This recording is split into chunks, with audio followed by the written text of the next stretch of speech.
Hi, I'm Scott Davis, and welcome to New World Birth. By accessing this presentation, you're inviting me to share this information regarding our passage through this challenging and very hopeful time. This is the care and feeding of a New World Age report for the Gregorian date of August 10th, 2012, and One Deer in the Mayan Tzolkin calendar. And I'm also going to discuss the Leo new moon and the sun moving into Virgo. August 10th is one Manique, or deer, which carries the themes of service, healing, protection, and sacrifice, intuitive and instinctual knowledge, the four directions, shamanic energy, ritual dance, dignity, respect, and breaking free of limitations. The ritual deer dance symbolizes the sanctity and balance between the people and nature. The energy of the deer is to rise up above the limitations of living only on the physical plane. This is a time to connect with spirituality through ceremony, dance, ritual, and being in nature. But it's also a time to find strength to break free of anything that's limiting growth and healing. Astrologically, the One Deer Tzolkin begins with the three outer planets are retrograde, but all the other planets appear to be moving in forward motion. And Mercury has just turned direct on August 8th.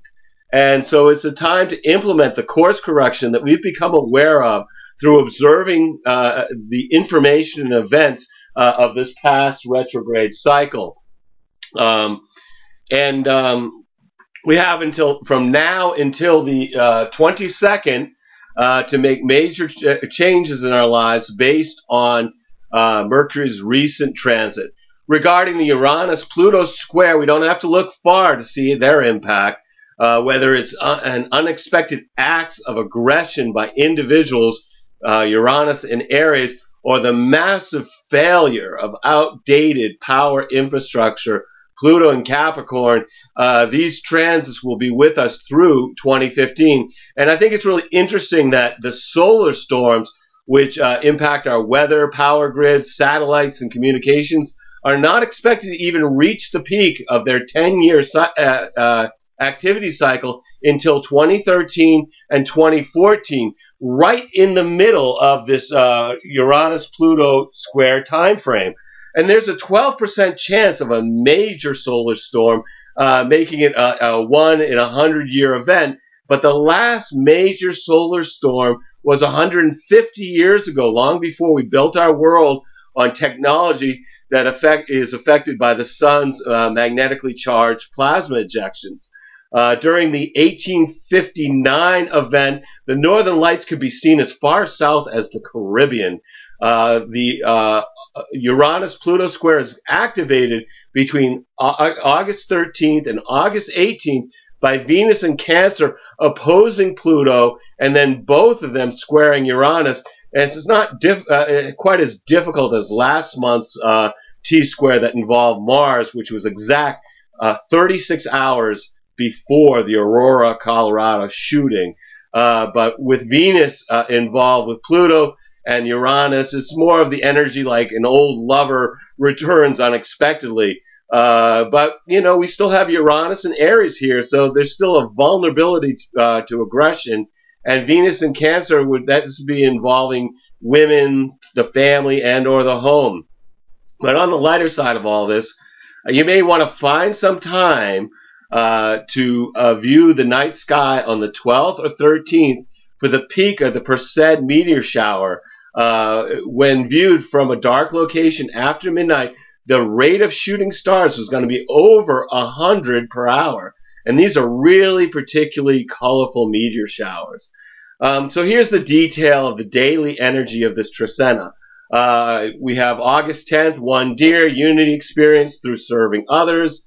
With the moon harmonizing with Mercury and challenged by Neptune, begins emotional energy that increases social interactions, but also it has fantasies seeming more important than reality. And then the 11th, we have two star. This is about duality experience through being grateful for abundant relationships, with the Gemini moon in harmony with Uranus and merging with Jupiter. The day's emotional wave moves from pleasant yet restless feelings to self-confidence. And this day is great energy for the benefits of from new people and places and experiences, leading to breakthrough into the freedom we've been looking for. And then we have August 12th. It's 3 offering. It's about taking action in appreciating all creation, as the moon is stimulated by the sun and supported by Mars and Saturn, which brings feelings of equanimity and the ability to positively assert ourselves and a realistic view of life. The 13th is 4 Dog. This is about finding stability through enjoying family and friends, as the Cancer moon is supported by Neptune and merges with Venus, opposes by Pluto, and challenged by Uranus. The day's energy shifts from fantasies to wanting to socialize and finally having profound emotions and a rebellious spirit. August 14th is 5 Monkey. This is about being empowered through creating something new on a day with no major aspects. So this would be best used as a day to rest, to integrate all the energies of the time period leading up to now. The 15th is 6 Road. It's about being in the flow by being of service to other people. And Venus opposes Pluto. So this is that cardinal T-square that I talked about a little earlier in the report, which exposes the dark places in our relationships and can lead to power struggles. And then with Mars merging with Saturn, which may allow us to channel our energy into something that endures, as the moon is challenged by Mars and Saturn and merges with Mercury. So the day's emotional energy begins with irritability and loneliness, and then later our rational minds are strongly influenced by our moods. August 16th is 7 Reed. This is about reflection through maintaining the home, as Venus is challenged by Uranus and supported by Chiron.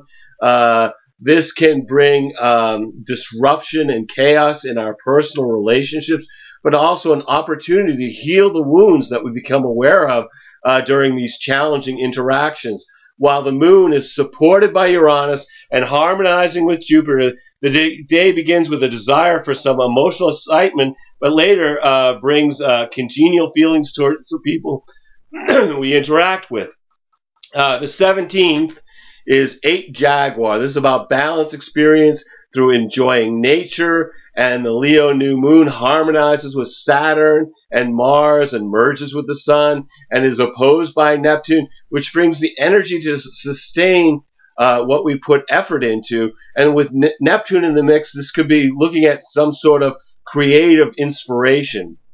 As with any new moon, this is a time of new beginnings. So set an intention that moves towards manifestation on the next full moon by looking at what house of your astrological chart contains 25 degrees of Leo.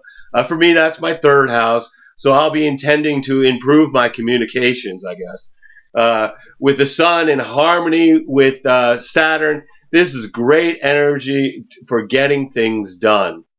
And then August 18th is 9 Eagle, and this is patience experienced through seeing from a higher perspective, with Mercury receiving some support from Uranus, which brings a favorable connection between the lower and higher minds and opens us up to new ideas and insights, as the moon is supported by Pluto in harmony with Venus and challenged by Jupiter, which brings emotional energy that begins with intensified feelings, but moves on to wanting to be with the people we love, and then finally becomes sort of this benevolent, friendly mood.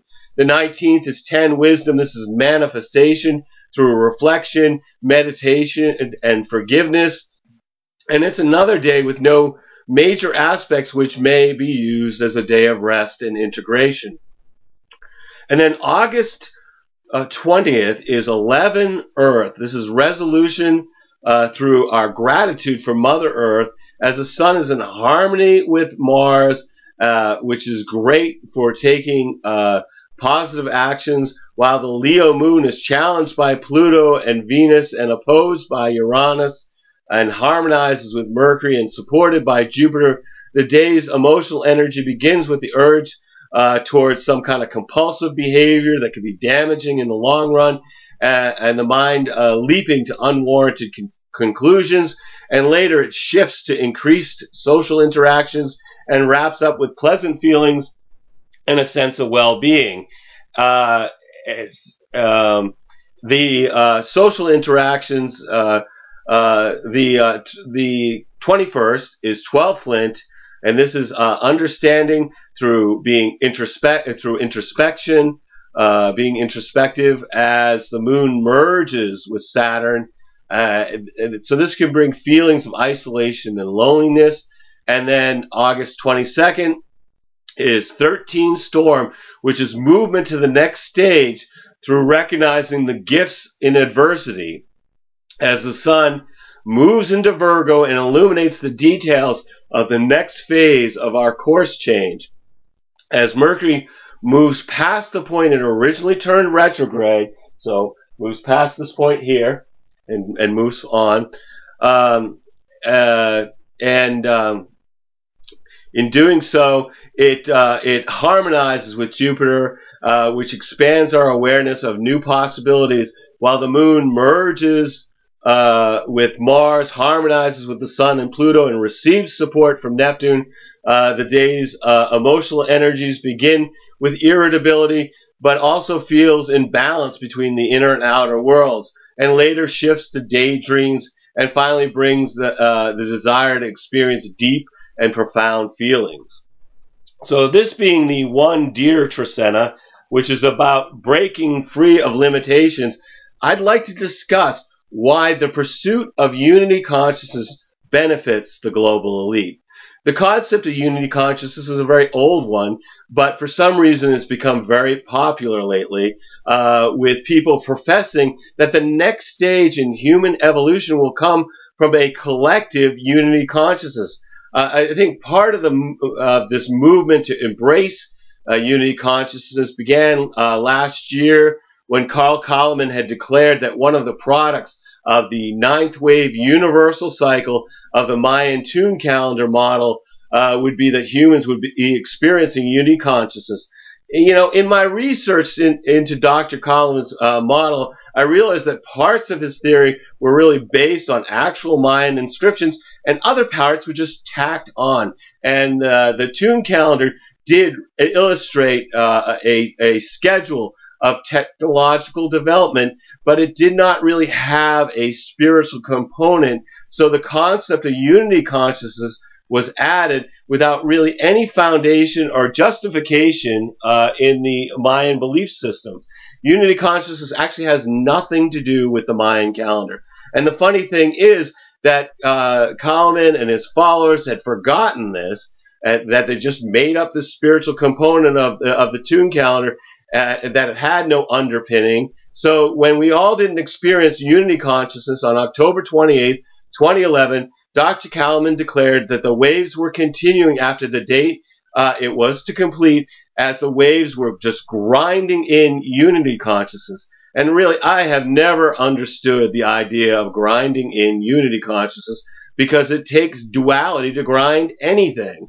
And the folks that are pushing unity consciousness are making statements like the next great shift is going to be something like a collective energy field of change, rather than individuals who inspire other individuals. And if you think about it, unity consciousness is like the communism of belief systems. And the basic concept of communism is good. You know, everybody has equal access to everything. It seems like a good idea, but it's not really how it tends to work out. And change has never come from the collective. All change has always come from individuals. The collective is really never really interested in change. It has far too much to lose. It really prefers just to keep everything as it is. And the pursuit of unity consciousness is about giving up your power when we really need it most. The true beneficiary of people's pursuit of unity consciousness is the global elite, the network of governments, corporations, and religions who have always had the power, and at this juncture, when a real shift is needed, would love to have everybody pursue the concept of becoming one big, homogeneous blob of consciousness that doesn't think for itself. According to astrology and the human design systems, we're moving into a time of the empowered individual. So don't get caught up looking for enlightenment in being assimilated into a collective consciousness. Enlightenment has always been an individual experience that is shared with the collective. It seems as if people are pitching unity consciousness like it's a quick fix, a way to samadhi, the yogic experience of being integrated in the universe without actually having to do the work, which always reminds me of the Bill Moyers quoting the Quran and saying, "Do you think that we shall enter the garden of bliss without such trials as come to those who have passed before you?" These folks who are pursuing unity consciousness it's not out of malicious intent. How could they? That would be duality. But they're just sheeple who want to be part of the herd, and that's just fine with the wolves in power. What we really need, though, is individuals who empower us by their example to find our own unique voice and message, not a bunch of drones hoping for a better life based on a belief system without any practical application.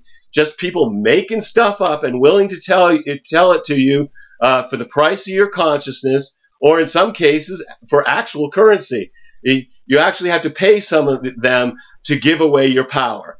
Obviously, this has been my empowered individual opinion, and I welcome your opinions as well. So whether you're pursuing your individual consciousness or unity consciousness during this One Deer Tzolkin, take some time out to be in the flow with the planet by being in nature, watching a sunrise or sunset, communing with the stars, being conscious of the moment through introspection, meditation, or being with someone you love. Every day we have is a blessing. No matter what dramas beckon to distract us, we are all here giving the performance of a lifetime on the world stage. So just take some time out to observe the play as well as acting your part. Remember, you're a spiritual being having a human experience. So I want to thank you for checking out New World Birth. The next segment of Care and Feeding of a New World Age will be on August 23rd for one sun, and we'll also discuss the blue full moon in Pisces, Mars moving into Scorpio, Mercury moving into Virgo. I'll also provide an update on my cosmic chicken experiment that I discussed in the last One Jaguar report. You can check us out on Facebook or YouTube or the Mayan Magics website, and I invite you to email me at newworldbirth@yahoo.com if you have any questions or you want to share your opinion or wish to schedule a reading. I am providing readings and wish to make this service available to the greatest amount of folks, so I've created 3 options with 3 levels of compensation. And these readings are designed to provide you information to help you navigate these difficult times ahead. At the basic level, we are going to look at your human design chart to help you understand your individual strategy and authority in making decisions based on your unique design. I'll include the next 3 months of astrological transits, how they relate to your natal and progressed astrology charts, along with the human design reading at the middle level. And at the top level, the human design and astrology reading will be recorded and sent to you as an MP3 to be downloaded to your computer. So if you're thinking about getting a reading, please contact me. I'd love to provide you a reading during these uncertain times. You'll need to either be able to call me in Maine in the USA, or we can connect on Skype. I've actually been doing some readings for people overseas who don't have access to Skype and can't afford the call, by actually recording the reading and sending it to them as an MP3 at the top level, so that they can listen to the reading and then ask me questions through email. As always, I am very, very blessed that you've taken the time out to connect with my passion for these ancient mysteries and their application in our journey during this incarnation. The light in me honors the light in you. Namaste and Lakesh.